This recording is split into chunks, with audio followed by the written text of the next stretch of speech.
It was one of those sweltering summer days when the heat seems to rise in visible waves from the pavement. The kind of day when your shirt sticks to your back within minutes of stepping outside, and the only relief comes in the form of air conditioning or cool water. For me, the community pool had become my sanctuary during these scorching months. Not just because of the refreshing water, but because of him, the lifeguard who had caught my eye from the first day I decided to become a regular. Let me take you back to that particular day, the day that changed everything between us. The Sunset Valley Community Pool wasn't anything special by most standards.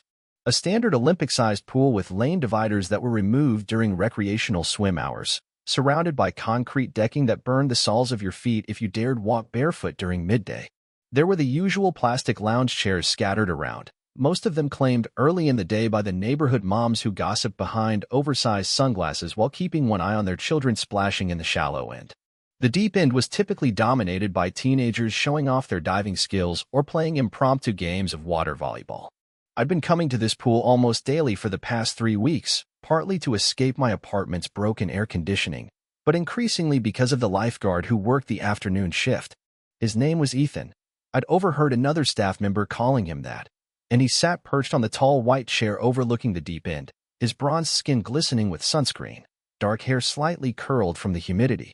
He had this way of scanning the pool that made you feel both protected and seen, his eyes alert behind polarized sunglasses. The thing about community pools is that they become their own little ecosystems of human interaction.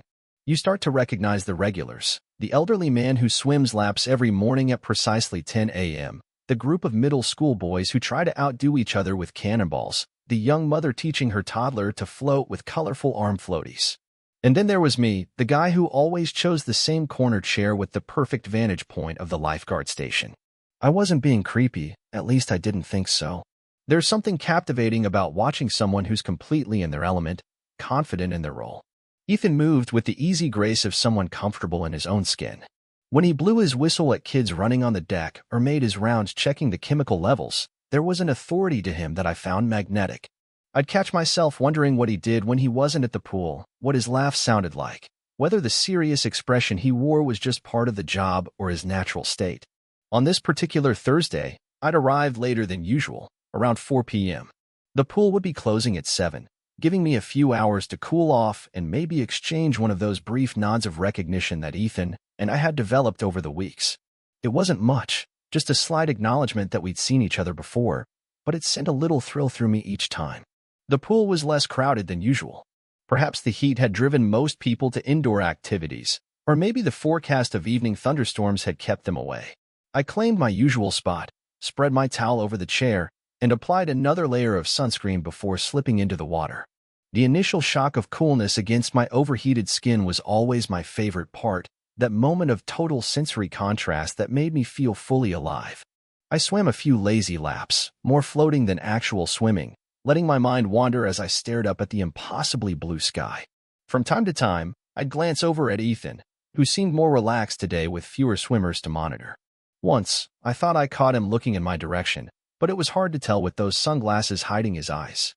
As the afternoon wore on, families began to pack up their colorful beach bags and inflatable toys. The angle of the sun shifted, casting longer shadows across the deck and painting the water with golden light. The atmosphere at the pool always changed as closing time approached. A certain mellowness settled over the remaining swimmers, as if we were all reluctant to leave this blue oasis and return to the reality of our lives. At 6:45, Ethan stood up on his chair and raised his whistle to his lips. The sharp, piercing sound cut through the ambient noise, and he called out the familiar 15 minutes until closing, warning that I'd heard so many times before. A few groans came from the teenagers who were never ready to leave, but most people began their exit rituals, gathering belongings, wrapping children in towels, slipping feet into sandals. I stayed in the water until the last possible moment, as I always did. There was something peaceful about being one of the last few people in the pool, when the splashing had subsided and you could actually hear the gentle lapping of water against the sides. I floated on my back, eyes closed, savoring these final minutes. At precisely 7 p.m., Ethan blew the final whistle, 3 short blasts that definitively signaled the end of the swimming day. Pool's closed. Everyone. Thank you for coming, and we'll see you tomorrow, he called out, his voice carrying across the water with practiced authority. I reluctantly pulled myself out of the pool, water streaming off my body as I padded over to my chair. I was in no hurry, taking my time drying off and gathering my things. The pool deck emptied quickly around me, parents hustling children toward the exit, teenagers reluctantly abandoning their social hub for the day. The other lifeguard, a college-aged girl whose name I didn't know, was already lowering the umbrella on her station and heading toward the staff room. I was just slinging my bag over my shoulder when I noticed Ethan walking toward me. My heart did a ridiculous little jump in my chest, and I pretended to be very interested in adjusting the strap of my sandal. "Hey there," he said, stopping a few feet away from me. Up close, without the distance of the pool between us, I could see that his eyes were a warm hazel color, flecked with gold that caught the evening light. He'd removed his sunglasses, hanging them from the collar of his red lifeguard shirt. "Hi," I replied, hoping my voice sounded more casual than I felt. This was the first time we'd spoken beyond the occasional thanks when he held the gate open or the brief nod of recognition. "You're here almost every day, aren't you?" he asked, a small smile playing at the corners of his mouth. Always the last one out. I felt a flush that had nothing to do with the sun creeping up my neck. "Yeah, I guess I am. My apartment's air conditioning is out, so—" I trailed off, realizing I was about to ramble. He nodded understandingly. "This heat wave's been brutal. I don't blame you for wanting to stay in the water as long as possible." He glanced around at the now empty pool deck, then back at me. There was a moment of hesitation before he continued, "Listen, I'm about to do the closing checklist and lock up, but would you want to stay for a bit? After hours?" The question hung in the air between us, unexpected and thrilling. I must have looked confused because he quickly added, "It's just that the pool is really peaceful after everyone leaves.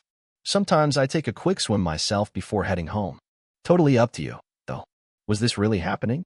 I tried to keep my expression neutral, not wanting to reveal how much this simple invitation affected me. "Are you sure that's allowed?"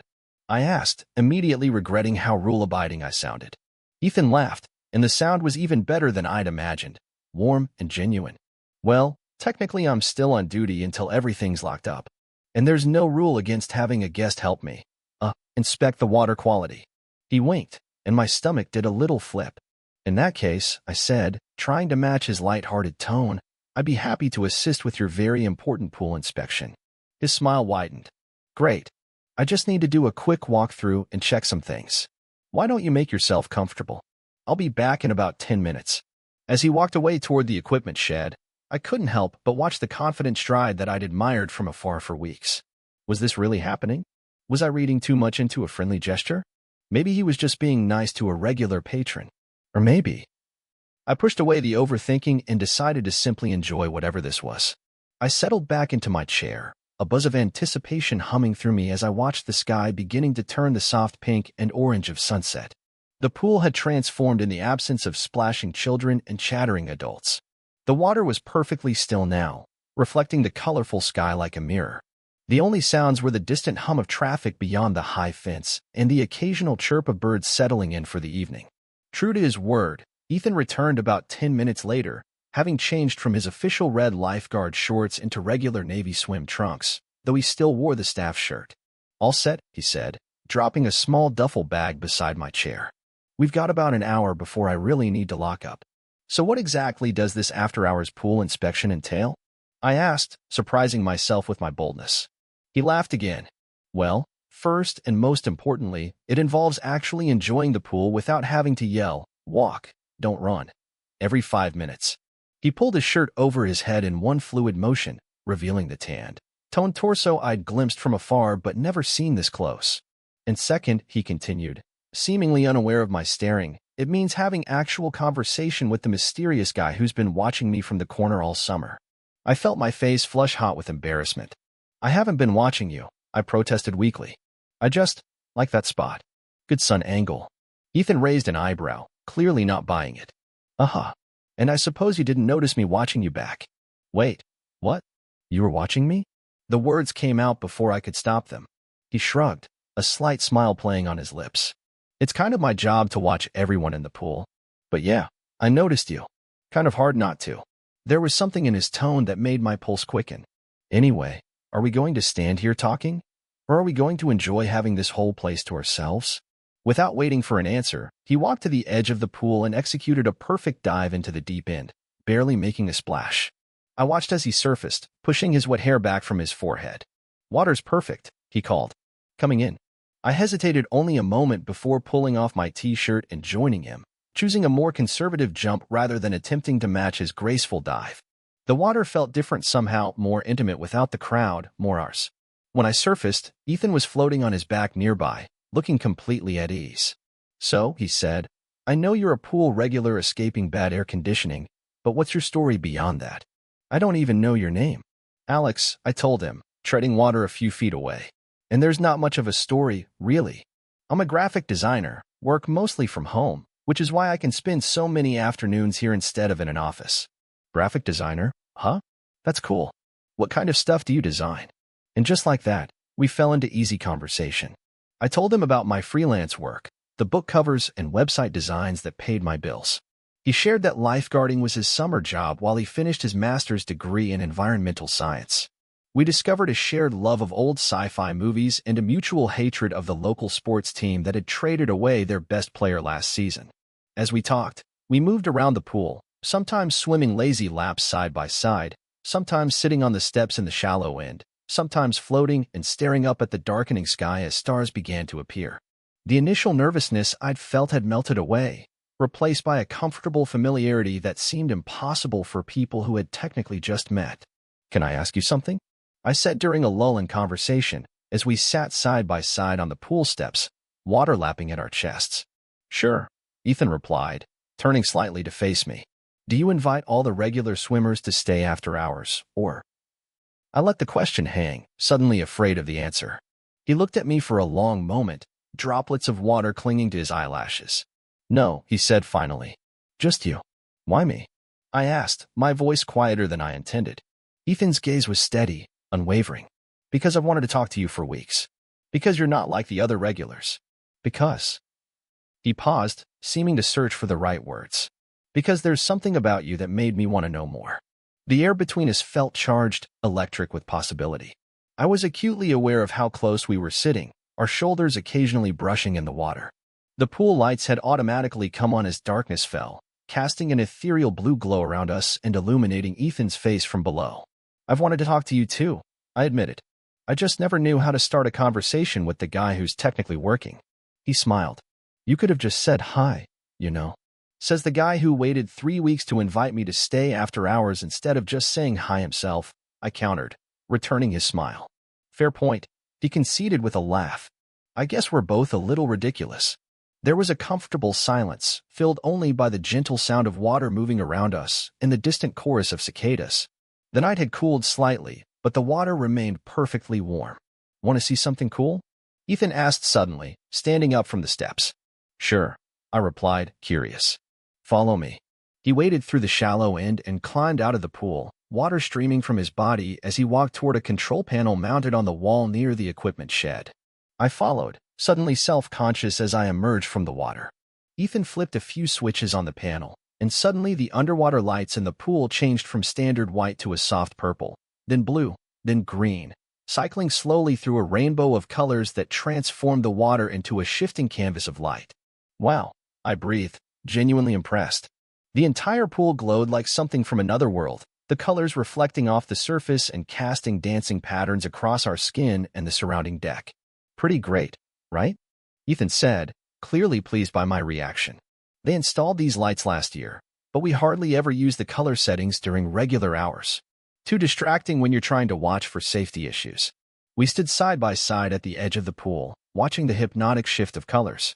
Without thinking, I said, "It's beautiful." "Yeah," Ethan agreed softly, but when I glanced over, he wasn't looking at the pool. He was looking at me. My heart hammered in my chest as our eyes met. There was a question in his gaze, and I found myself nodding slightly in answer to the unspoken query. Slowly, giving me every chance to pull away, he leaned toward me. I met him halfway, and then his lips were on mine, cool and damp from the pool but warming quickly. The kiss was gentle at first, tentative, but deepened as I responded, my hand finding its way to his shoulder, feeling the smooth skin and firm muscle beneath my palm. His arm slipped around my waist, pulling me closer until our wet chests pressed together. I could taste chlorine and something sweeter that was uniquely him, and I found myself getting lost in the sensation. When we finally broke apart, Both slightly breathless, the colored lights from the pool played across Ethan's face, highlighting the curve of his smile and the intensity in his eyes. "I've been wanting to do that since the first time I saw you," he confessed, his voice low. "Me too," I admitted, surprised by my own boldness. "Though I never thought it would actually happen." He laughed softly. "Life's full of surprises." Then, with a mischievous glint in his eye, he suddenly stepped back and, still holding my hand, jumped into the pool, pulling me in with him. We surfaced together, laughing, the colored lights making the water around us seem magical. There was a new freedom between us now, the uncertainty gone. We swam and talked and kissed again, floating together in our private, illuminated world, time slipping away unnoticed. Eventually, Ethan glanced at the clock mounted on the pool house wall and sighed.